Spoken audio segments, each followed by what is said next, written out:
I'm Austyn. This is my fiance, Kathryn. I'm a 2. I'm a 4. I'm a Virgo. And I'm a Capricorn. I'm definitely a firstborn. And I'm definitely a secondborn. I'm the oldest of 4. And I'm the youngest of 2. We literally couldn't be more opposite, but it was obvious from the beginning that a spiritual foundation, good community, was high priority on both of our lists. And we found that in Watershed since day 1.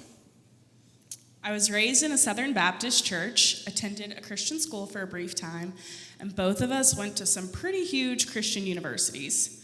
Though both of us came out after and later in life, it's no shock that these foundational environments weren't the most welcoming. It definitely shaped our timeline of coming out.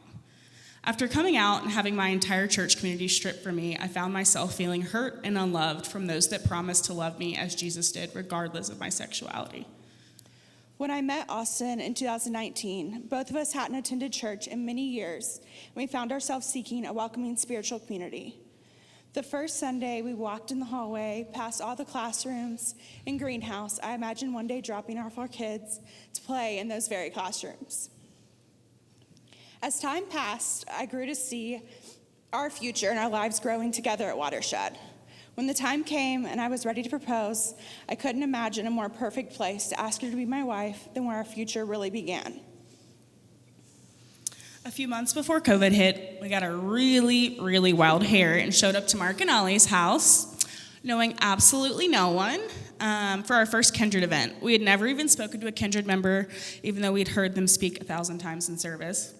And prior to that Tuesday night, we literally had no idea what we were walking into. But at this point, we haven't really stopped speaking since. So sorry you didn't know what you were signing up for. But Mark was sitting at brunch a few weeks ago and asked us what was saving us right now in this season, and more importantly, as it relates to Pride Month this year.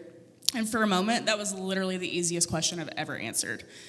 You guys, Watershed is saving me. The friends turned family you have given Kathryn and I, the ability to serve in greenhouse with my future wife, knowing that I thought I'd never be accepted in a church at all, being gay, literally not able to serve. The ability to walk in these doors every week, and my family dynamic never looked as anything different than anyone else's. We've done a lot of reflection throughout the last 15 months on what we've clung tight to during this pandemic, and Watershed was at the very top of the list every single time. So thank you. Thank you for showing up, fighting for what matters most, always loving us, each of us, exactly as we are.